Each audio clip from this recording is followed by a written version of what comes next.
আসসালামু আলাইকুম প্রিয় ফুটবল ফ্যান্স। বাংলাদেশের মেয়েরা প্রত্যাশিত জয় ছিনিয়ে নিয়েছে কঠিন প্রতিপক্ষ লাওসের বিপক্ষে। প্রথম হাফে হেডে গোল করে সাগরিকা দলকে 1-0 গোলে লিড এনে দেয় এবং সাগরিকার সেই হেডের গোলটি অনেক অসাধারণ লেগেছে আমার কাছে। সেকেন্ড হাফে গোল করেন মুনকি। এই মুনকি গোলে বাংলাদেশের জয়ের পথটা আরো কিছুটা শক্তিশালী হয়, কিন্তু তার মাঝখানে বাংলাদেশ একটু চাপে পড়লো। শেষের দিকে সাগরিকার আরো একটা গোল বাংলাদেশের জয়কে সুনিশ্চিত করে। বাংলাদেশের এই জয়টা কেন এতটা গুরুত্বপূর্ণ সেটা জানুন। বাংলাদেশ 8 অগাস্টে মুখোমুখি হবে তিমুর লেস্তের সাথে এবং 10 অগাস্টে খেলবে দক্ষিণ কোরিয়ার সাথে।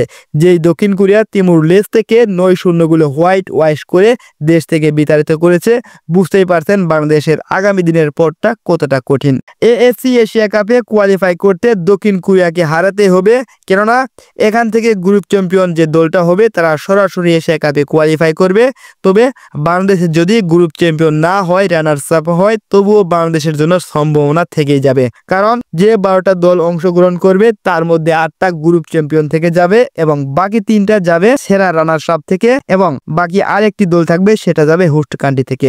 আপনারা জানেন যারা হোস্ট কান্ট্রি তারা সরাসরি কোয়ালিফাই করবে। বাংলাদেশের জন্য পরবর্তী ম্যাচটা যেমন গুরুত্বপূর্ণ তেমনি গুরুত্বপূর্ণ বেশি ব্যবধানে জয়লাভ করা। তাদের কোচ পিটার বাটলার বলেছেন, আপনি আমার খেলার ধরন পছন্দ করুন বা নাই করুন, দিন শেষে সেই সঠিক। আমাদের কোচের কনফিডেন্স এবং আমাদের প্লেয়ারদের পারফরমেন্স অনুযায়ী আমরা এশিয়া কাপে কোয়ালিফাই করবই করব। পিটার বাটলার বলেছেন, এক কথায় love me or hate me but never change me. Peter Butler যেভাবে এগিয়ে যাচ্ছেন, যেভাবে চমক দেখাচ্ছেন, তাকে ভালোবাসুন কিংবা ঘৃণা করুন, কিন্তু তাকে পরিবর্তন করতে যাবেন না। এই হলো আমাদের পিটার বাটলার। এই বীর দলকে অনেক কিছু এনে দিয়েছেন। তবে বাংলাদেশের নারী দল যেন এক নতুন ইতিহাস লিখতে মাঠে নামছে। এই দলটা শুধু গোলই করে না, লড়াই করে ঘুরে দাঁড়ায় এবং বারবার প্রমাণ করে বাংলাদেশের মেয়েরাও পারে। সাগরিকা যেভাবে হেডে গোল করে ম্যাচের মূল ঘুরিয়ে দেন, মুনকি যেভাবে দ্বিতীয় গোলটি এনে দেয়, আর ম্যাচের একেবারে শেষ মুহূর্তে সাগরিকার সেই গোল, এসব কেবল পারফরমেন্স নয়, এটা আত্মবিশ্বাসের এক প্রতিচ্ছবি। এই দলটা ভয় পায় না, পিছিয়ে পড়লেও লড়াই করতে জানে।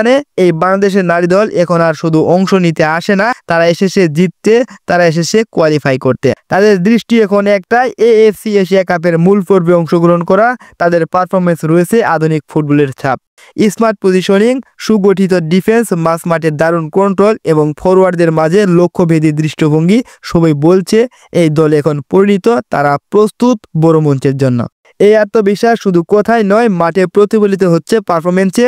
এখন পর্যন্ত 3 পয়েন্ট নিয়ে গ্রুপের দ্বিতীয় স্থানে অবস্থান করছে বাংলাদেশ। তবে সামনে রয়েছে আরো 2টি বড় লড়াই, তিমুর লেস্তে এবং দক্ষিণ কোরিয়ার বিপক্ষে। বিশেষ করে দক্ষিণ কোরিয়া বাংলাদেশের জন্য অনেক একটা টাফ দল হবে, কারণ তারা ইতিমধ্যে তিমুর লেস্ত থেকে 9-0 গোলে হারিয়ে তারা জয় ছিনিয়ে নিয়েছে এবং গ্রুপের শীর্ষে অবস্থান করছে। বাংলাদেশের এই জয়, বাংলাদেশের এই সাহসিকতার পরিচয়, সবকিছু মিলেই জাগান দিচ্ছে আর তারা আগামী দিনের চ্যাম্পিয়ন। বাংলাদেশ যদি কোয়ালিফাই করতে পারে তাহলে বাংলাদেশের এক নতুন ইতিহাস জন্ম নেবে, যেটা বাংলাদেশের এর আগে কখনো করতে পারেনি। তবে আমরা আশা করি বাংলাদেশের এই ওমেন টাইগারদের যে শক্তি রয়েছে, তাদের যে ট্যালেন্ট রয়েছে, তাদের প্রতিভাগুলো যদি তারা কাজে লাগায় তাহলে তারা অবশ্যই জয় পাবে।